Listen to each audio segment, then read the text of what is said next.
Next person that I get to introduce to all of you is someone that has been a complete surprise and joy of my life to become connected and to call this person a friend and to watch this person grow in their professional career and in fatherhood and as a husband has also impacted me deeply, sometimes together at places across the country and also watching him from afar. Athlete, promoter, storyteller, podcaster, dapper, very dapper, handsome man, again, husband, a dad. I always have to look up to him because he's much, much taller than me. Ted King, widely credited as the first UCI World Tour road cycling competitor to cross over to the gravel cycling discipline. So, did you run gravel? Did you? I don't think so. It was definitely Pete Stetina. Pete Stetina run gravel. We all know that. Everybody knows it. No, actually, I think Ted has brought a completely beautiful, focused energy into what this sport could and can become. And then we're still obviously working on that. We still don't know exactly what this thing is that we're doing. And this man showed up with this power and with this energy, with this drive, with this incredible charisma. And I think that he helped change and shape things into what we are now doing in a really, really positive way. I had an opportunity to sit next to Laura King and Ted King during a very intense meeting about the future of this whole fiasco that is gravel cycling in the United States. And I watched this man raise his hand first in that room and stand up for the independence of gravel cycling in the United States and keep us all doing the things we love the most in our own individual and weird ways. This man is powerful and he is a leader. Ted King raised the bar for professionalism required to win major gravel events.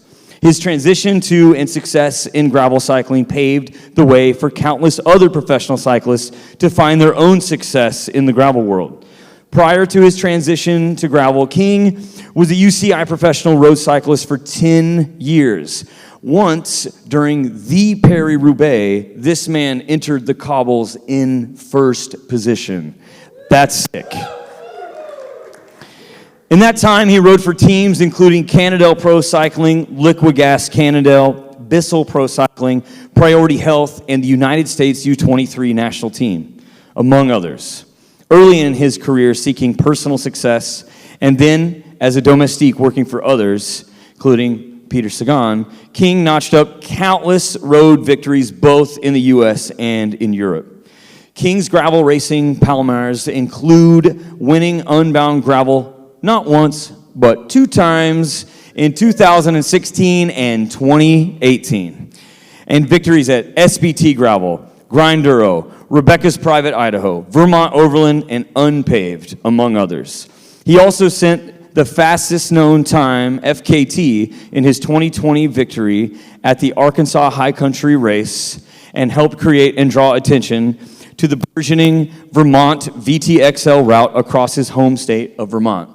I had the absolute pleasure of helping Ted install and attach his dynamo light to his bike in the hotel room the night before we started that race. And I got to ride with him for 15 miles because it was a 15-mile-an-hour max speed on the bike path for, 30 miles? And then we hit gravel roads north of Bentonville, and I watched him fly away. And I was like, oh, wow, I will never see Ted again. And I did not. Though the 2016 edition of the DK200 Unbound was King's first major gravel event, as a native New Englander, he was no stranger to dirt and gravel roads. His incredible motor, built over more than 10 years in the professional road peloton, served him well as he overcame multiple flat tires to secure the victory. From 2018 through 2024, King racked up no fewer than 10 victories and more than 15 podium appearances at major gravel events across the United States. In these years, King would often travel to events with his wife, Laura, and their 2 young children. It was common to see the King family at expos and on race days, always full of smiles, positivity, and encouragement. Though most known as a fierce competitor, King has also focused on giving back to the gravel cycling community. In 2020, while the world was locked down with COVID-19, King created a DIY gravel page on his website. There, cyclists could log their own rides based on what was included on their pre-COVID event calendar. The page was a huge success, attracting entries from more than 40,000 riders from all over the world. King created and promoted the Rooted Vermont gravel event alongside Laura King, who I think was doing a ton of work. Actually, when I was there, I was like, dude, this is sick. What are you doing? And Ted was like, I'm just a parking guy. I'm just telling everybody where to park. He's like, this is Laura's show. She's killing it. And let me tell you, it's one of the best events I've ever been to in my life, you guys. It was incredible. Which hosted 3 successful editions from 2019 to 2022. The events demonstrated his authentic generosity and deep love of the gravel cycling world. Through this focus on genuine interactions with riders and racers of all abilities, King is a constant source of positivity, perspective, and encouragement.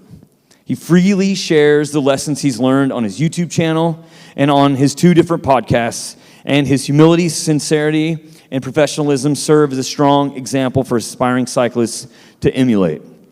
Ted, you have been a leader since the moment that you hit the scene, not only at the front of the peloton, but behind the scenes and in your family, and you've made this place way better than I could imagine without you being a part of it.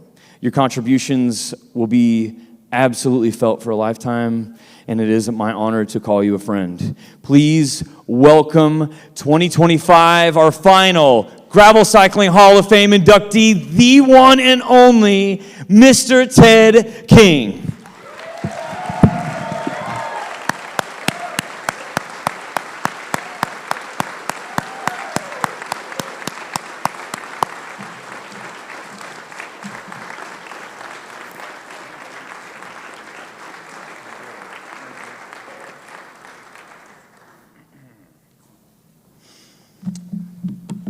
Wow.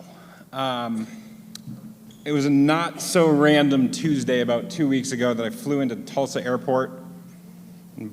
Bobby picked me up in our van, and I spent the next 48 hours with him. And if you've not had the pleasure of hanging out with Bobby one-on-one, and you've only experienced him mid-south or here, what you see is what you get, and that man is absolutely amazing. So thank you, Bobby. My message is certainly going to be one of thanks. I would like to start by thanking everyone who submitted nominations. I know a handful of you are here in the audience now.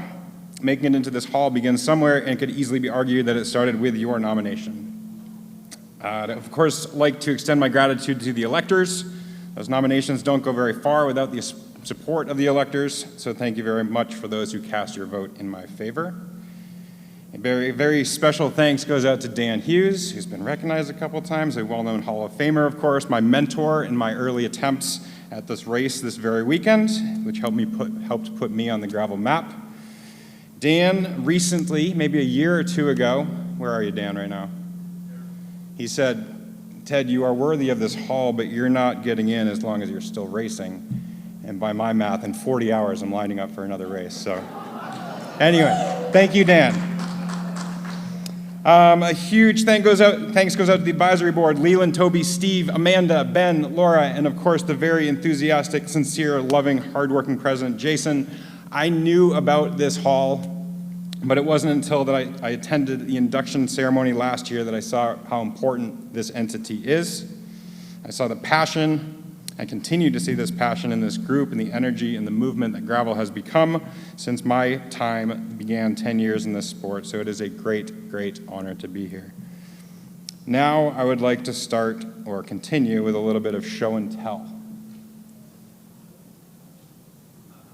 We can go back one page when we have the opportunity.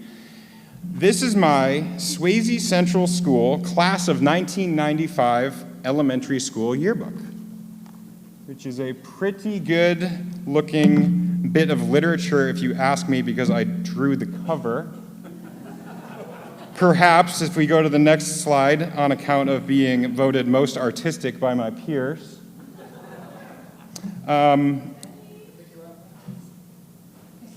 exactly. We're going to get to that. Okay, but in particular to this yearbook, I want to draw attention to what was going through my mind 30 years ago in the future ambition section. So I took this from the yearbook that I found, my mom courteously found in my childhood bedroom, and I was very excited to see this still existed. Okay, so this is what I wrote 30 years ago. I see myself in the future as a famous award-winning hockey player playing for the Toronto Maple Leafs. Recently ousted from the Stanley Cup playoffs, we can ignore that. That will take up most of my time in the winter, but if I do get a little break, I'm going to go to a nearby ski mountain and be paid hundreds of thousands of dollars to be a freestyle snowboarder. In the summer, I picture myself being a professional tennis player, winning things like the US Open and Wimbledon. And finally, all year round, I will own a fancy restaurant with Matthew Blaisdell, with whom we were awarded the superlative of best friends. And we will both be world-famous gourmet chefs. Aim big, right? And meanwhile, I just want to draw really quick attention, because as I was scrolling through this yearbook recently, I came upon my friend Jason Lightbound, who, I kid you not, wrote this as a 6th grader. In 25 years, I picture myself in an old rundown trailer park, working one day a week at an unheard of gas station. The rest of my money will come from my 6 ex-wives. I'll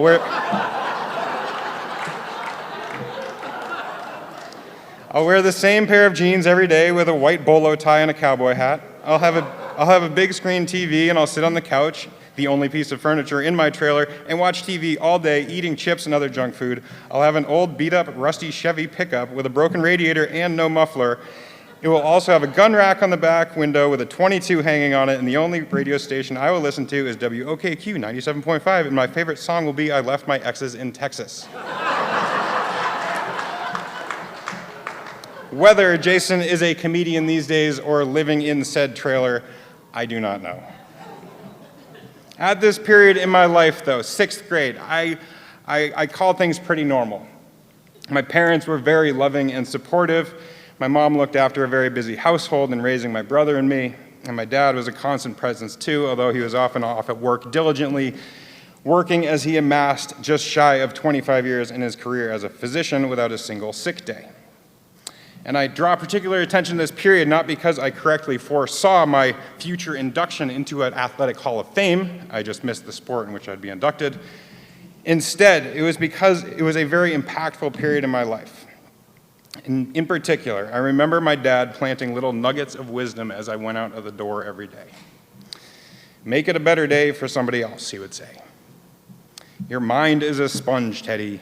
Just try to absorb everything today. And I don't remember my exact reaction at the time, but I'm quite certain it was something along the lines of rolling my eyes. But here we are 30 years later, and those little messages, those tidbits, they really have stuck with me. I'm a father now, and I find myself doing the exact same things with my kids these days, offering little bits of life knowledge, which generally results in eye rolling. My parents weren't cyclists. Although, as the family rumor goes, they did exchange some beautiful Schwinn cruisers as wedding gifts. I imagine they got plenty of use before Robbie and I came into the picture and took up more of their time, but the memory is that only of being garage ornaments. My point being, my parents were not cyclists, and heck, we really didn't know what cycling was, but Robbie and I could have done anything, and my parents would have absolutely wholeheartedly supported it. Growing up, I played basketball and soccer and hockey, my true athletic love. I was into art, school government. I didn't play any instruments, to my mom's chagrin. But whatever I was up for, they wholeheartedly supported. Whether it was early morning drives to the rink or late night drives home from practice, they were in for it. So while it goes without saying, I could say it a million more times, it still would not be enough. Mom and Dad, thank you for everything. My brother, Robbie, stumbled on cycling in high school, the King family introduction to the sport, which has certainly changed my life forever. I'm sure I'm missing some details here, but as the story goes, He had a teacher who lobbed out the invitation to anyone interested in getting into the sport of cycling. Come on out later that day and see if you like it. Anyone and everyone was going to be invited, much like we say in gravel. Robbie was immediately bitten by the cycling bug that led to an undefeated first racing season. It gave him a handful of national championship titles, a professional racing career, and countless stories. Like the time that he and I were teammates and we shared a waterbed for an entire week at a bike race in Arkansas. Or another time when he was already accomplished cyclist. I remember being very new to the sport and I asked Robbie, hey, do you want to take me on my first century ride? It was probably his dozenth. He agreed, and I'm sure he didn't break a sweat. I found it to be the single hardest athletic achievement of my life. And now go figure, 2 decades later, I have 3.5 centuries that I'm slated to ride in just a couple days. Robbie, I am so grateful for your support, your mentorship, you're introducing me to the sport of cycling, having you as a teammate once upon a time, and being able to call you my brother. I thank you. From time to time, people will get to know my wife, Laura, and me, and the question will come up, where did you two meet? Perhaps it is no surprise that we met on a bike. A little-known tidbit, but fun addition to the story, is we met on an iconic bike route called King Ridge. And almost immediately afterwards, and my spot has been lost. Apologies. Almost immediately afterwards, I had a trip to attend in Colorado, and she agreed when I asked her to join. A similar thing happened when I had a trip to Italy. We were living in California at the time, so there were more trips soon after to visit families in New England and Washington State, plenty of other spots all over the world, so that realistically, up at this point in the present, we have traveled hundreds of thousands of miles, flown, driven, and ridden together. I couldn't have asked for a better partner in this adventure. I don't say it enough, but I am so thankful for your support, and I love you. Another aside, it was early in our relationship, call it mid-May 2016, when she had a riding trip with friends to the Colorado Rockies, which she had to skip because she said, wait for it, why are you going to Emporia, Kansas? So go figure, now we come here in our free time.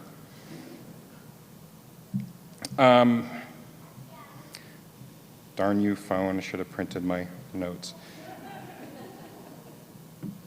So many other people that I know I should thank. My team at Untapped, Doug and Roger and Andrew, who shared the idea that maple syrup can be used to fuel a bike ride or any kind of athletic adventure. Thank you and the whole Untapped team for supporting and believing in me for the past 10 plus years. The King family forever friend Beth, someone I have known since I was my own children's age. She now watches our kids, Hazel and Hayden, which allows me to get out and ride. She's the picture of support in our family in good times and in bad. Beth, I'm so thankful for your support. Truth be told, I imagine that I could talk to 90% of more people in this room and extend my appreciation for some particular aspect in getting me to this literal stage or this stage in life. So I mean it when I say thank you all. So to quickly wrap up, I've talked for the past little bit about lots of different periods of time. And here I am 1 week shy of my 20th college reunion. Yes, I will be attending. So it's, a thing you think about in this period related to college and secondary education, where you're going to be doing after work, or after you graduate, where you're going to be doing for work. One of the more standout slivers of wisdom that my dad would mention in subtle passing when I was young. He would say, I kid you not, these are the kinds of things he would say. If you love your job, Teddy, you will never work a day in your life. This is the kind of advice that you can offer up when, just like my dad did, loved his job. So here I am staring down my 20th college reunion, which marks my 20th year of riding and racing a bike. Bike racing is the first job that I took out of college, directly or indirectly. It's the only job that I have ever had. I look back and I can't help but agree with my dad that the job of riding and racing a bike has never once felt like work. So thank you, Dad, very much, and I thank you all very much.